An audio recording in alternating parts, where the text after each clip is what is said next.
Hello, welcome to the channel Why Stories. Enjoy watching.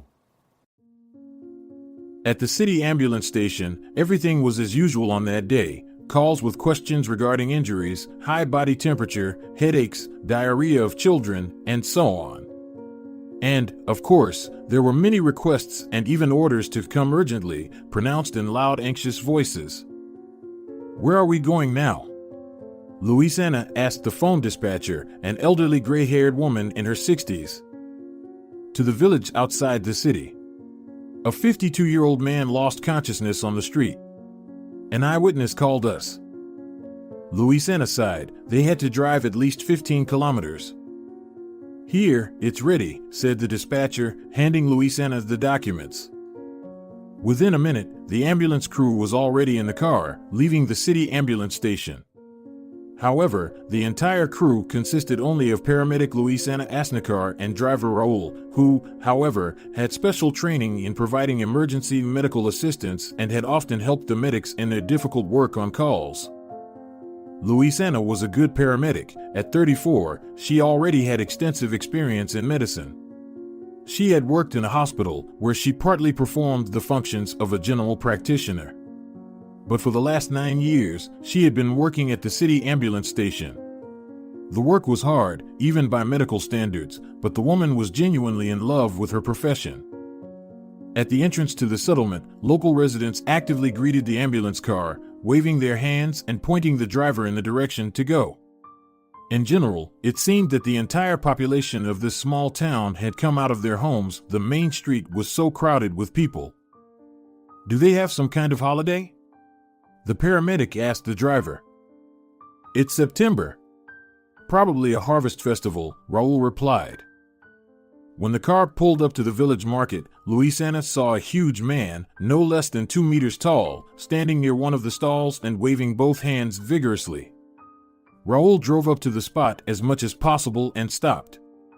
Luisana jumped out of the car with her orange first aid bag and quickly headed towards the tall man. "What happened?" the paramedic said, approaching the man. "Well, a guy started feeling unwell," the healthy man said, pointing to the ground where a man was lying. "He was walking by and suddenly collapsed. He seems to be breathing, but we can't." "Everyone move away at a distance of 3 meters, Luisana commanded. She leaned over the man lying unconscious on the ground and felt for his pulse on his sleepy artery. Then the nurse, slowly and expressively turning her head, said sternly, "Who called the ambulance?" Around 20 people gathered around and started looking at each other. "Don't you see he's drunk?" Luisana asked. "You can smell the cheap alcohol 10 meters away from him." The medic opened her bag and began performing some manipulations, then held a cotton ball to the drunkard's nose. He stirred and made unintelligible sounds, causing Luisana to cringe and reach into her bag again. "We don't treat alcoholism," Luisana said reproachfully, "but I can bring him around. Will you take him home? Does anyone know where he lives?" she asked the crowd. "He'll just get drunk again, so don't call us again, please. The ambulance has enough work without this kind of clients, believe me." After giving instructions to the unscrupulous villagers, the nurse performed the necessary medical procedures and then took her bag and looked around. There was lively music playing in the market, and everything spoke of a holiday. There were many beautiful flowers, various fruits, and vegetables, among which huge bright orange pumpkins stood out. It was mid-September, and the weather was dry and sunny. The air was refreshing and filled with a lot of oxygen, making one want to breathe deeply. Luisana noticed a 7-year-old girl selling some handicrafts at one of the stalls. The nurse approached the little girl and began examining her wares. There were various wooden toys, animal figurines, and beautiful boxes. Everything was tastefully made and of good quality, clearly crafted by some talented artisan. Luisana looked at the girl. The child's big blue eyes expressed a light, gentle sadness, making her face look like that of an angel.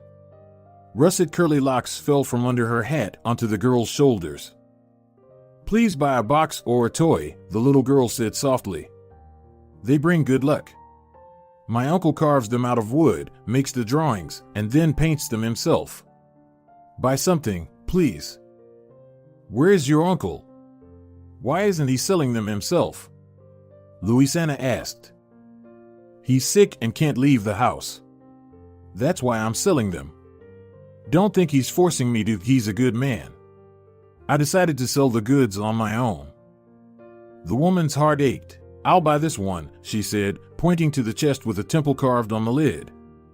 How much does it cost? The small vendor named the price. Luisana gave the girl a bill, generously refusing the change, and took the chosen souvenir. Without opening or examining the purchased item, she carefully put it in her pocket. Looking again at the angelic face of the child, Luisana smiled and thanked the girl. Only then she noticed that the driver, Raul, was persistently honking the horn. The paramedic hurriedly headed towards the ambulance parked 30 meters away. Luisana, we have a new call, the driver greeted her reproachfully. The dispatcher has already contacted me 10 times. There's some serious injury, we're going back to the city. Luisana got into the car, and they set off on their way. The girl's face behind the counter was still in her mind, while an inexplicable anxiety was felt in her chest. She looked out the window and began to ponder various unrelated thoughts. Suddenly, Luisana remembered this morning when her husband came home, and she was still asleep in a restless slumber. He woke her up by entering the house. Sebastian, is that you? She asked him then. Yes, Luisana, go back to sleep. It's still early. We were celebrating our colleague's birthday and had a little party after, her spouse replied. Luisana no longer believed him, and she was worried about the frequent delays her husband had at work until the early morning. Sebastian often attributed it to serious projects implemented by his company in recent months. Yes, her husband was a successful entrepreneur with a fairly large business. But he had a wide range of activities before, and he managed to complete everything during working hours, Luisana thought. The woman looked at the trees passing by in red, yellow, and still partly green attire through the window and felt unhappy. Maybe he has a lover, she thought, taking a deep breath. They had been married for almost 15 years. She met him as a very young 18-year-old at a party of mutual friends. Sebastian was 4 years older than her and already seemed so mature at that time. He was studying in the evening department of the university, while Luisana was a second-year student at a medical college. She immediately liked him externally, a tall, slender, gray-eyed brunette who loved to attract the attention of the opposite sex, and it was coming easily to him. However, after some communication with him, the girl had a feeling that she and Sebastian were different people. At that time, she found it difficult to understand what set them apart. Their conversations flowed easily and naturally. The guy joked a lot and was good at speaking eloquently. He always had some amusing and interesting stories in stock. And then he began to court Luisana, giving her flowers and sweets. Going to the cinema and cafes often ended with romantic walks under the moonlight late in the evening. She was a pure and noble girl, so such courtship generated sympathy for Sebastian in her, which quickly turned into love. The wedding was approaching. Luisana wasn't exactly hesitant in her decision. But the feeling that she was not marrying her person was getting stronger. She liked him as a guy but was not close to him as a person. However, the girl still gave her consent, and they got married when she was not yet 20. Sebastian, approximately, then began to take his first steps in business. He often talked to his wife about big money, about how he wanted to be rich. That he would make every effort to ensure that they were happy and needed nothing. He constantly repeated that money gives power over people and embodies strength and success. Luisana did not argue with him, but she thought differently. She did not believe that big money brings happiness. The girl was convinced that a good relationship in the family, harmony, a beloved job, and children, all this has greater value than a bank account with a round amount of money. One day, something happened that created the first significant crack in their family. Luisana became pregnant. She was 21 at the time and was preparing for her medical assistant practice. But the thought of the imminent addition to their family did not scare her at all. On the contrary, it made her happy. But Sebastian reacted negatively to the news of his wife's pregnancy. "Why do we need a child, Luisana?" he exclaimed. "You have not finished your studies yet, and I'm not stable." Her husband told her that he wanted to first get on his feet, set up a business, and earn money. He said they could always have a baby later. "Is making money and building a business more important to you than our child?" she tearfully asked him. But Sebastian was uncompromising. He began to put strong psychological pressure on his wife, hinted at divorce, made her feel guilty, and manipulated her. The nightmare went on for over a month and a half. Eventually, Luisana made an irreversible mistake. She went to the doctor and terminated her pregnancy at 11 weeks. Yes, her husband's top priority in life was financial success and social status. After this tragic event, Luisana realized how different she and her husband were and how much they differed from each other. Luisana fell into a deep depression that lasted for over a year. She sought help from a psychotherapist who prescribed antidepressants. Her situation was exacerbated by the fact that she found no support from anyone. Her mother lived in another city 100 kilometers away from her daughter. Of course, they talked on the phone a lot, but it wasn't enough for the young unhappy girl to find solace. Her friends initially listened to her complaints with sympathy and tried to support her as best they could. But over time, as Sebastian began to succeed in his business and their life looked more and more prosperous from outside, Luisana's friends and colleagues stopped understanding her. And she, succumbing to suggestion and not accepting their arguments, complained less and less about her family life. "Your husband is every girl's dream," a colleague told her. "How much do we make here, working in ambulance? And you have a wealthy, ambitious husband who provides for you. Look at the luxurious apartment he bought, and he's not even 30 yet. A real man. You won't find anyone like him now." Luisana gradually began to feel guilty for her thoughts. She thought that maybe she was just an ungrateful wife who was being capricious and not appreciating everything her husband did for her. Time went by, and Luisana began to talk more and more to her husband about wanting a child. By this time, Sebastian was firmly established financially. He was able to buy an expensive apartment in an elite building in the city center with a view of the waterfront without taking out a bank loan. While he didn't express any opposition to having a child, he didn't show any particular enthusiasm either. Luisana hoped that the birth of their child would change the atmosphere in their family for the better. But she could not have foreseen the new challenges that would come her way. As she tried to get pregnant, she faced failure after failure, which forced her to turn to a doctor. The obstetrician-gynecologist conducted a series of tests and delivered harsh news: artificial termination of her first pregnancy, which occurred quite late, often leads to fertility problems in the future. "This is exactly your case, Luisana Asnicar. Most likely, your cervix was traumatized, and there are indirect signs of this on the ultrasound. I will give you the contact information of the best reproductive specialist in our region. She deals with the most complex cases. Try to reach out to her." This news felt like something had exploded in Luisana's soul. Then, a feeling of emptiness followed. Being a knowledgeable physician herself, she immediately understood that with these test results, the chances of conceiving and carrying a healthy child on her own were close to zero. Luisana did not immediately tell her husband about her diagnosis, digesting the information herself. Her colleagues at work encouraged her, confirming that the recommended specialist was indeed highly knowledgeable and experienced. "She's the only doctor in town who deals with infertility and has a degree," said the head of the ambulance station where Luisana was already working. When Sebastian learned about his wife's reproductive health, he furrowed his brows and fell silent. It was not clear whether he was upset, but Luisana noticed his contemplative mood. He was silent for several days after their conversation and did not try to discuss the topic of pregnancy and children. On the weekend, he told his wife, "We can do a lot, Luisana, we have the money.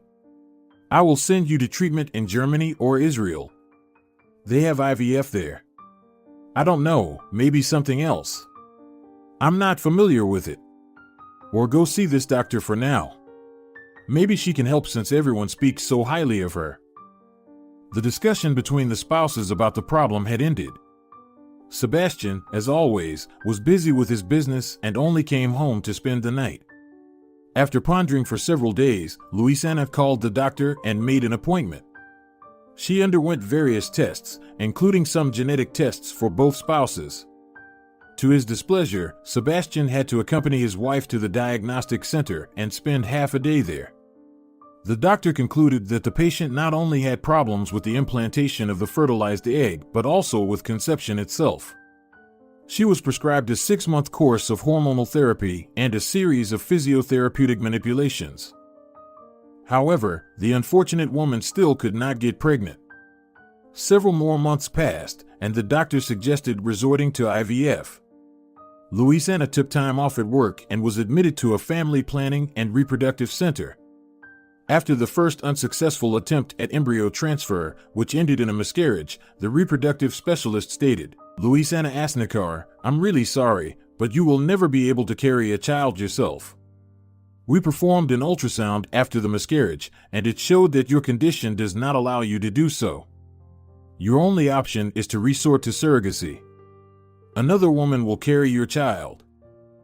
Of course, Luisana became even more saddened by the news of her female health. When she returned home, she closed herself off for a while. For some reason, she felt at that moment that surrogacy was not acceptable for a person with high moral principles. Once, in a conversation with her husband, she burst out yelling, "It's your fault. You made me get rid of the baby when I was only 21. And my first pregnancy, we shouldn't have done it. Not only did we lose that child, but now I will never have children." Perhaps for the first time in her life, she screamed at her husband while he remained detached and calm. "My dear," said Sebastian, "why don't you want to use the services of a surrogate mother? We will find a woman, and I will pay for everything." "You only care about money," Luisana said sadly. "And you don't care that I don't want to use another woman as a farm or a vessel for growing our child." Sebastian didn't even understand what she was trying to say. What exactly did she not like about this way of solving the problem? And although the girl accused her husband of the problems caused by the decision, in reality, when she was alone with herself, Luisana only blamed herself. For being weak, for the lack of firmness, for the excessive dependence on the opinions of others, and for stupidity. Her upbringing and some innate high morality prevented her from resorting to a surrogate mother. Most of her friends, who were mainly medical workers, didn't really understand her. They urged Luisana to take advantage of the opportunity, hinting that her husband might leave her if she didn't have a child to tie him down. And she couldn't let him go. Where else could she find someone like him? Luisana felt in these words the undisguised envy of her friends and, at the same time, the natural desire to save her marriage and prevent the family from falling apart. Another acquaintance told her that only a family with a child could be considered a complete family. And then again about how if you want to keep your husband and save your marriage, then. In the end, one day the unhappy girl decided to get help from another woman who could carry and give birth to her child. Sebastian took care of finding someone who was willing to be a surrogate mother. When the surrogate mother was found, Luisana met her for dinner at a restaurant organized by her husband for them to get to know each other and then to sign the contract. They didn't meet again. All legal matters, discussions of terms, and so on were handled by Sebastian's lawyers. But what happened next was unexpected. One evening, while on duty in the ambulance, Luisana received a strange message on her phone from an unknown number. The message contained apologies, gratitude, and complaints about fate and a difficult financial situation, all without mentioning any names, surnames, or any substantive questions. The message was written so confusingly that it seemed to her that the author was in an alcoholic or narcotic stupor, or maybe in a psychotic state. And at the end, there were apologies again, with wishes of all the best. The paramedic, busy performing her professional duties, did not respond to the anonymous message.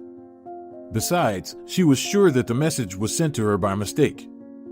After her shift, remembering the strange message, she decided to call the sender's number. The number was unavailable. Luisana read the mysterious message again and then deleted it. After some time, their family was shocked with the news that the woman who had been their surrogate had disappeared. Sebastian said that she had received more than 3/4 of the amount of money agreed upon in the contract. Furthermore, the woman had begged him for some money outside of the contract, claiming she had significant financial problems. Unfortunate Luisana received another blow from fate. She didn't understand how she had angered the higher powers that they sent her such trials. "Sebastian, can you find her?" she asked tearfully. However, about a month before this event, he began to have problems with his business. He didn't involve his wife too much in it. She only knew that the difficulties were related to the delivery of some equipment from abroad, for which huge amounts of money had already been transferred, but it was delayed for a long time. Overall, Sebastian reacted quite coldly to the drama that had occurred. But he promised Luisana that he would try to find that woman. "Don't you have any information about her? Her address, registration, passport data?" Luisana asked her husband with indignation and bewilderment. "Luisana, I have the data, of course. But she doesn't live at the registered address, as it turned out. And, in general, the apartment is empty, no one is there. Don't worry, we'll try to find her. After all, she is carrying my child too."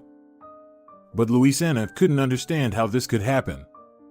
How could someone disappear so easily nowadays? And then she remembered the strange message she had received on her phone. "It was her," Luisana muttered. "What? Who?" Sebastian didn't understand. "Yes, I received a message with mysterious content from an unknown number. Someone apologized, cried, and so on. I deleted the message. Now I understand it was her," Luisana said. Her husband, not taking his eyes off the TV, said, "Yes, apparently it was her. A fraud and a thief." Luisana regretted deleting the message. They could have identified the owner of the number through the police. What if the number wasn't registered to her? She thought. It could have been any lead. Later, he started coming home only in the morning, pretending that nothing was happening. Luisana was ashamed to tell to her colleagues and friends that her husband occasionally didn't spend the night at home. She had a habit of mentally taking the blame where there was none, and then cultivating that ugly feeling in herself with masochistic delight and supporting it so firmly in her mind that she no longer noticed her psychological problem. The longer she lived with Sebastian, the more she was willing to tolerate his antics, pretending that everything was fine in their family. Luisana spent the whole trip in these painful memories. Soon the shift ended, and she, tired from work, went home again. It was about 10 in the evening when she entered the apartment. Her husband was not at home, which did not surprise her, although she sighed sadly about it. After taking a warm bath and having a light dinner, she lay down on the couch.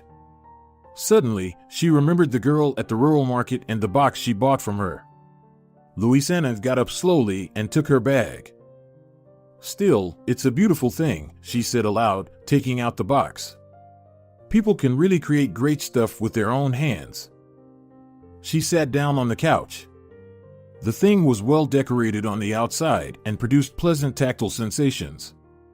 On the side, there was a small latch that had a simple opening and closing mechanism. Luisana wanted to open the lid and see the inside of the item. Pulling the latch with her long nail, she opened the box. There was nothing inside, but on the inside of the lid was a portrait of a girl, made by wood burning. Upon closer inspection of the image, Luisana was stunned. The girl on the lid was incredibly similar to the surrogate mother who had run away.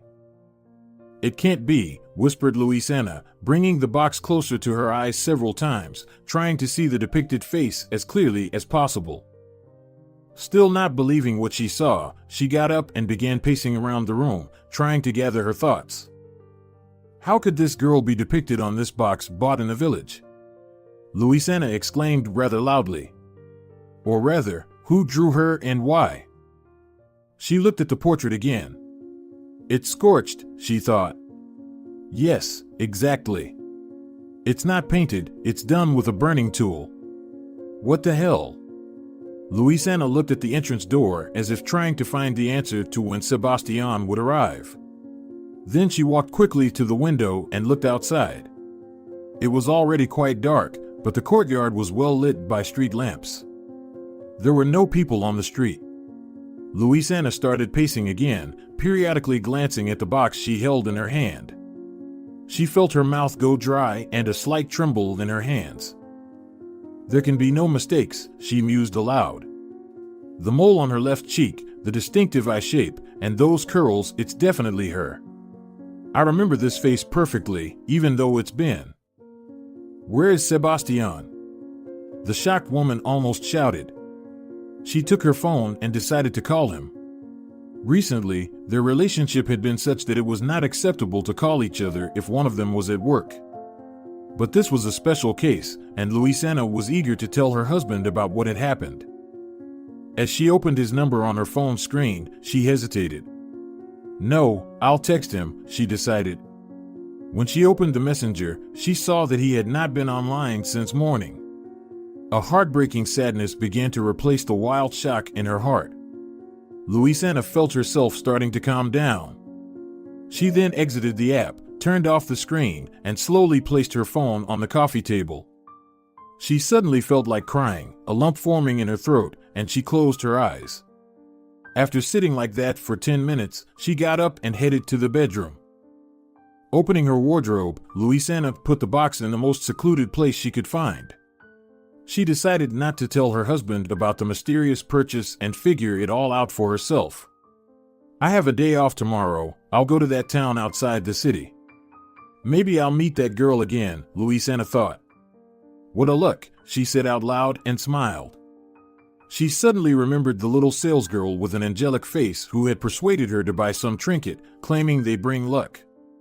It was almost 11:45 when Luisana turned off the light and lay down on the bed. Needless to say, the poor woman had trouble falling asleep that night. It wasn't just the shock she had experienced, but also the strong exhaustion, the kind that often prevents us from falling asleep. A paradox. Luisana heard, through a restless surface sleep, Sebastian coming towards morning, emanating a heavy smell of alcohol and expensive women's perfume. At 8:30 in the morning, the chirping of birds could be heard outside the window. Luisana woke up and sat up, slipping her feet into warm slippers. For about a minute, she sat and thought about what happened yesterday. Was it all just a dream, she wondered, before getting up and walking over to the closet. The box was in its place, hidden among rows of numerous clothes. Luisana took it and started examining it again. Suddenly, footsteps were heard in the corridor, and she quickly hid the box under the blanket as her husband went to the bathroom. Luisana put the mysterious item in her bag and went to freshen up. After having breakfast and drinking coffee, Luisana got dressed and went outside. Her husband continued to sleep, and she didn't have to explain where she was in such a hurry on her day off. 5 minutes later, a taxi arrived, and she got into the back seat of a blue Toyota driven by a young woman who drove her to the same town. It didn't take 20 minutes for Luisana to arrive. It was very quiet there in the morning. The only reminders of yesterday's holiday were the litter on the ground that apparently had not been cleaned up yet, and the festive banners with ribbons hanging from the trees and market stalls. There were hardly any people on the streets, except for 2 boys playing with a ball and a few old men sitting on benches near the houses. Luisana got out of the car on the main street near the market. She had to start searching somewhere, and she began to think. There was a small open shop trailer at the entrance to the market, and Luisana decided to go in and, if possible, find out something about the girl from the seller. Inside, there was not a single buyer, only the cashier, Adriana, with a badge on her chest. Luisana smiled, seeing such a high level of service in such a place. "Good morning," she said. "Hello, Adriana," a girl of 25, replied cheerfully. "It smells so delicious in here," Luisana remarked. But we're not just a store, we're a mini bakery. That's the smell of croissants. They'll be ready in a few minutes. Will you buy some?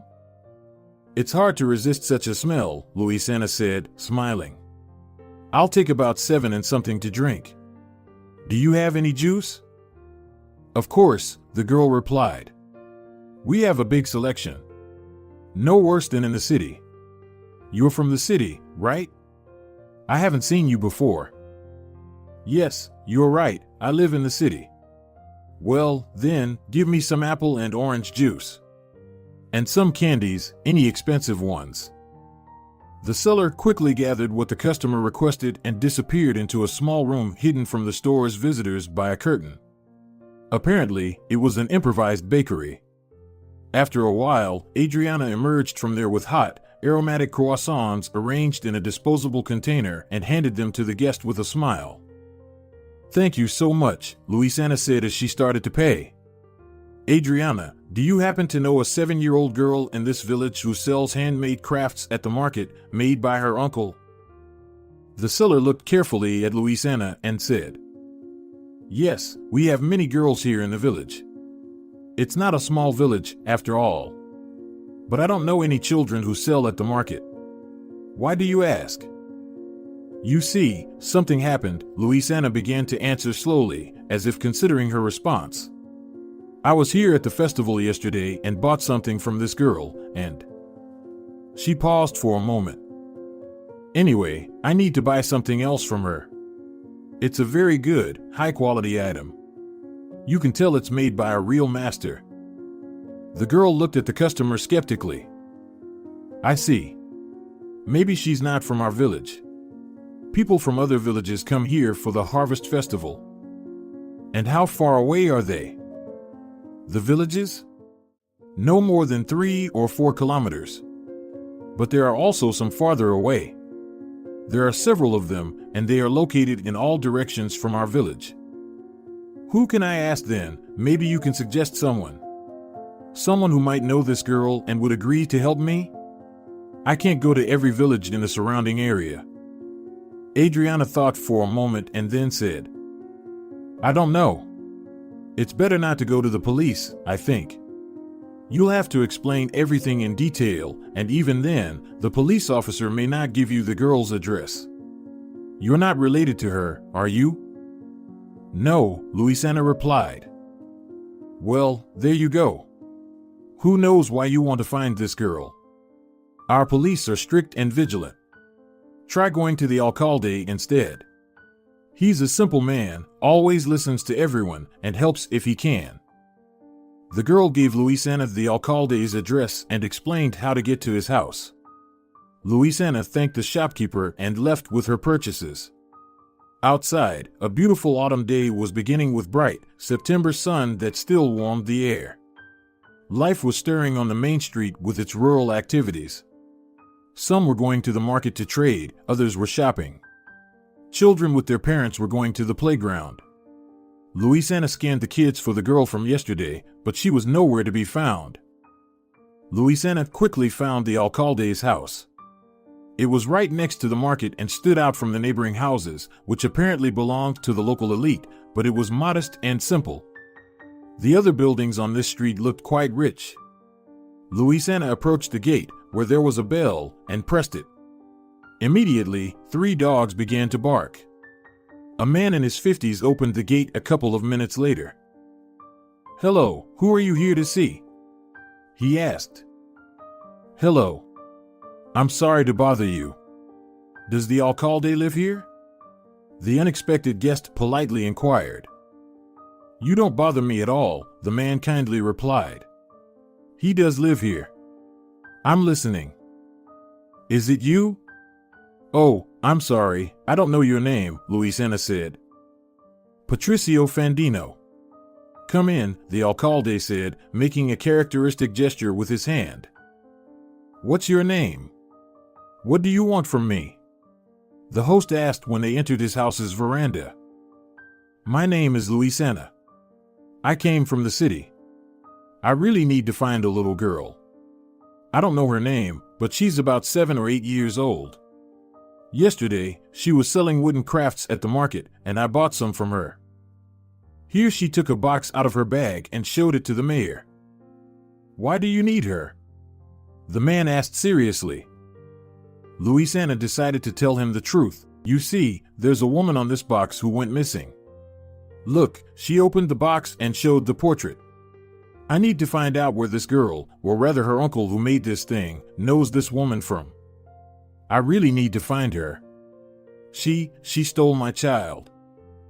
The mayor frowned and looked closely at the strange visitor. This is probably how they look at those they suspect of insanity. Your child? He asked quietly. Yes, I understand it sounds strange, but that's how it is. Please, if you know where to find the girl, tell me. I'll thank you later and explain everything in detail. The man paused, looking into Luisana's eyes, and then said, No need to thank me. The girl lives in the neighboring village, 3 kilometers from here. I can't say for sure her address, I don't know it. But ask around there, someone will help you. It's a small village, everyone knows each other. Thank you so much, Patricio Fandino. And how do I get there? Are you going on foot? When you leave my gate, turn right and follow the road. At the first crossroad, turn right again and then just keep going straight on the paved road without turning anywhere. You'll leave the settlement, just keep going straight. Luisana thanked the local official again and set off on her way. She walked briskly, encouraged by the feeling that she was getting closer to solving a big mystery. Perhaps the biggest mystery of her life. It was 1:30 when Luisana entered the village. There was a noisy group of children playing in front of the first house she came across. Luisana walked down from the high road to the children and asked if they knew the girl she was looking for. Oh, that's Marissa Aguilar, said a red-haired boy. They live over there, see the blue house with the big chimney. Understanding which house the boy was talking about, Luisana thanked him and gave him candies. She walked another 150 meters and found herself in front of small but very beautiful carved gates, which told her that most likely the master who works so skillfully with wood lives here. The door to the gates was unlocked, and Luisana entered the courtyard. A mongrel dog started barking at her. He jumped out of his kennel, but his chain was short and didn't allow him to get close to the uninvited guest. Luisana walked onto the porch and knocked on the door. After a few moments, the door was opened by the little girl with the face of an angel. Hello, said the little girl without any surprise. Hello, replied Luisana, a little flustered. Do you remember me? I bought a box from you yesterday. I remember. Did you like it? Yes, it was lovely, I really liked it. Are you home alone? No, with Uncle Antonio. Is that the uncle who makes beautiful things out of wood? Yes. Can I talk to him? Come in, said the girl. He's in his workshop. What's your name? Asked Luisana as she entered the house. Amalia, the little girl replied. You have a beautiful name. Luisana noticed that the dwelling was furnished very strictly, although not without taste. The hallway was clean and spacious, but there was clearly a lack of coziness here. I brought you something, said Luisana as she took out croissants, juice, and candies. They took off their shoes and walked into the kitchen. The decor there also spoke of the absence of female hands in the house. Luisana put the croissants, juice, and candies on the table and asked Amalia to show her where the workshop was. The girl led the guest through the corridor to the back doors. When they stepped outside on the other side of the house, they found themselves in the yard where several chickens were wandering around. To the right stood a small wooden building, which turned out to be the workshop. Look, there's Uncle Antonio, Amalia pointed with her finger. Come on in. The woman entered the workshop. There was a warming smell of wood and the sound of tools at work. Luisana saw a man sitting with his back to her, crafting something. Good afternoon, she said. Excuse me for bothering you.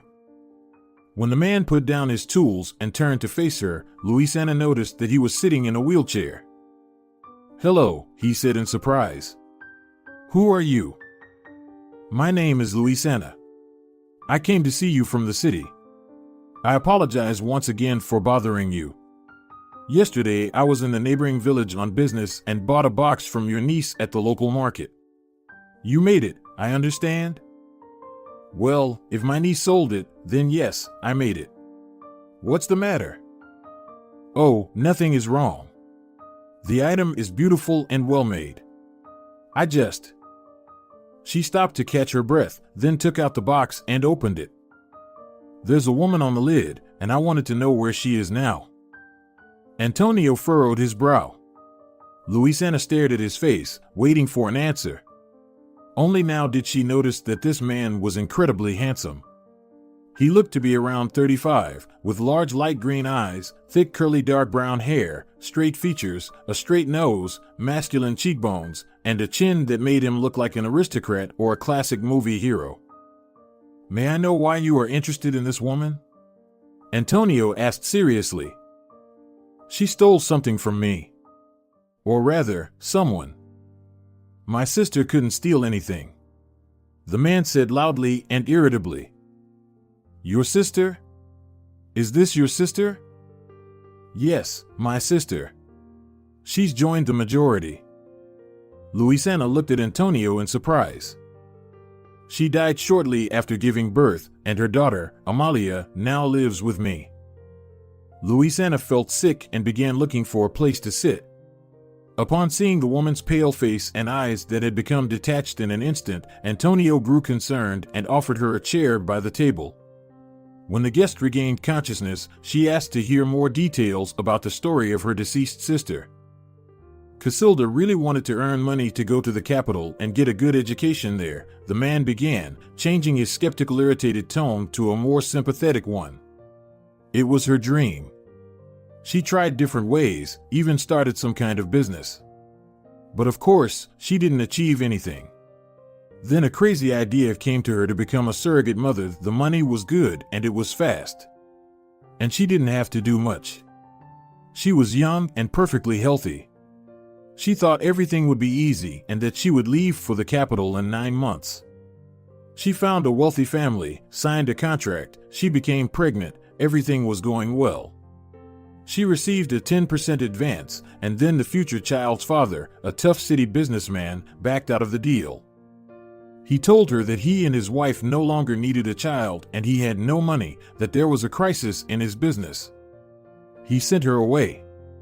And when she hinted to him about a legal contract, he got angry and started to threaten her.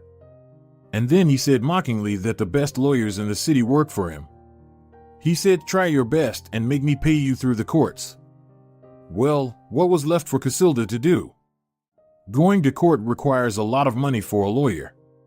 She decided not to deal with that scoundrel. She said she would give birth to the child and raise as her own. Luisana listened to the story, her eyes wide open. She was in such shock that she couldn't say a word. And then a tragedy happened. The labor was complicated. Moreover, it triggered a genetic disease that had been dormant in her. It had some complicated name I've already forgotten. In the end, my sister literally burned out 2 weeks after giving birth. Thank God the girl was born healthy and strong. My niece. But where to put her? We didn't want to send her to an orphanage, so I adopted her. The girl then lived with me, and I wanted to get married with my girlfriend. She seemed willing to raise Amalia and also adopt her in the future. And then a disaster happened to me too. When the little girl was not even a year old, I got injured at work. I was working in logging at that time. A log fell on my lower back. I barely survived. My kidneys were severely damaged and my spine shattered. I underwent 2 surgeries. They put me back together somehow. But I haven't been able to walk since then. My legs don't feel anything. And my girlfriend left me when I was in the hospital. Antonio stopped his story because he saw that the woman's eyes were filled with tears. "Don't cry," he said, with no understanding the reason for her tears. "There's no need for pity. We live well. Amalia loves me like a father. I have a good pension, and I receive some money because of Amalia. Plus, I have a favorite hobby that brings an income. We don't starve, we have everything we need. She's growing up to be a smart girl and helps me. She can even cook already. Well, and trials, they only strengthen character, and I always believe in the best. Anyway, I'm rambling. You know, there's not many people to talk to in this village. So, why were you interested in my sister? Were you acquainted with her? Luisana silently placed her hand on her forehead and then lowered it to her eyes. Are you okay? Antonio asked. Yes, everything's fine, whispered the shocked woman. You said that my sister stole something from you. Does that mean you knew her? Casilda didn't steal anything from me, said Luisana quietly. I'm sorry, do you have coffee? Yes, but only instant. That's fine, can I have a cup? Of course, everything will be ready soon. I have an electric kettle here. It's on the shelf, and the coffee is there too. Antonio turned on the kettle, and Luisana got up to take the coffee jar and cups. I don't have any milk here, it's in the house. But there's sugar. Thank you, I drink black coffee. Antonio, I need to tell you something. I'm listening. The thing is, I am Amelia's biological mother. What? Antonio exclaimed in surprise. That can't be. Luisana took a sip of scalding coffee and began her story. Now it was Antonio's turn to listen to his guest with an open mouth and shake his head, unable to believe what he was hearing. How horrible, he repeated when Luisana spoke about her husband. How can someone be so cruel? Yes, Sebastian turned out to be a very cruel and lying person. He had deceitfully tricked a poor young girl, paying her almost nothing. He abandoned his own child and shamelessly lied to his wife, inventing stories about a runaway surrogate mother. He deprived his wife of the happiness of motherhood, even though he knew how much she wanted a child. And all for money. Luisana and Antonio couldn't find any other motive. I need to go and talk to him, she said when she finished her story. I want to look him in the eye and finally get to the bottom of everything. You need to calm down first, Antonio worried, seeing her state. Don't try to sort things out with him now. No, I have to do it now, Luisana said firmly and stood up. I have to set the record straight. She hurriedly left the workshop, went into the house, and called out to Amalia. The girl came out of her room. Luisana sat down, took her hand, and squeezed it tightly. She didn't know what to say to her daughter right now, so she just sat and looked at her angelic face. The girl didn't realize that her hand was now in her mother's hand, but she intuitively reached out to this woman. Luisana stood up and said, "We'll meet again soon. Are you okay with that?" "Yes," Amalia replied. Luisana left the house and headed home. Although now she could hardly call the place where she had lived for the past few years her home. Her heart was torn by conflicting emotions. On the one hand, she was glad that she had a daughter, that the woman had given birth to a child after all. And although Luisana couldn't even imagine how her relationship with Amalia would develop now. And will they develop at all? And how will she live in the future? But now she knew that there was her heiress in the world, an extension of herself. And on the other hand, thoughts of Sebastian prevented her from feeling happiness. Did he really do that? Luisana didn't notice how she got home. She prayed that her husband was there and thought about where to start the conversation, with leading questions, or better to say straight away that she knows everything. What if it's not quite the way Antonio told her? Or not at all? She decided not to prepare how she will behave in advance, but to improvise based on circumstances. Let him first get home, Luisana said out loud as she exited the elevator. Sebastian was indeed at home, but if his wife had arrived 20 minutes later, she wouldn't have found him there because he was planning to leave. "Where are you going all dressed up?" Luisana asked. "My business partner is coming," Sebastian replied. "I have to meet him." "Well, we'll also celebrate our meeting and discuss some business." "Where were you?" She didn't answer and took a box out of her bag. Opening it, she showed him a portrait of a girl. "Do you recognize her?" "No, who is she?" "Look closer," she said, bringing the box closer to his eyes. "Where did you get this?" her husband asked in surprise. "I found her relative," Luisana said significantly. "Really?" said her husband, worried. "How?" She noticed concern and even fear in his eyes. "Sebastian, how could you?" Luisana said, turning her head away. "How could you do this to me?" "Luisana, what are you talking about? You deceived Casilda yourself." She interrupted her husband with a loud cry. "Deceived her for money, refused our child." "My child?" "Yes, Casilda. I'm talking about the surrogate mother, or have you already forgotten?" The exposed deception stunned Sebastian. He didn't know what to do. "Luisana, I was then, well, everything was not like that at all." "What do you mean, not like that?" she asked in anger. "You, scoundrel, have been lying to me all this time. I went crazy, and you knew everything and lied. Moreover, you orchestrated everything yourself." "I didn't mind, I didn't have the money then. I probably wouldn't have been able to pay her. And how would we raise a child? We could have sold the car, we would have found the money. I would have found it myself if necessary. And I would have raised my daughter myself, but you didn't even tell me. Not to mention that you deceitfully tricked me and decided everything yourself." Luisana felt that she lacked the words and strength to express her attitude towards him, her feelings. She raised her head and took a deep breath, mobilizing her will. "I hate you. You're a real bastard. Money is the only thing you love in your life. You don't care about anything else. I can't live with you anymore, and I'm leaving you, today, right now." Shaken by her words and determination, Sebastian could not say a word. He was not used to seeing his spouse in such a state. In fact, she had never been in such a state before. And what he was witnessing now was an amazing transformation of the quiet gray mouse that Luisana had been their entire married life. She did not say another word, and only when she was walking out the door with a suitcase and a bag filled with essentials, she said, "I'll come back for the rest of my things in a few days." She emphasized the word my. At that moment, she did not want to take anything from this man. She hailed a taxi and headed for the village. The sun had just set over the horizon, and it was getting dark. Luisana remembered that she had not eaten anything in the morning, and breakfast had been light.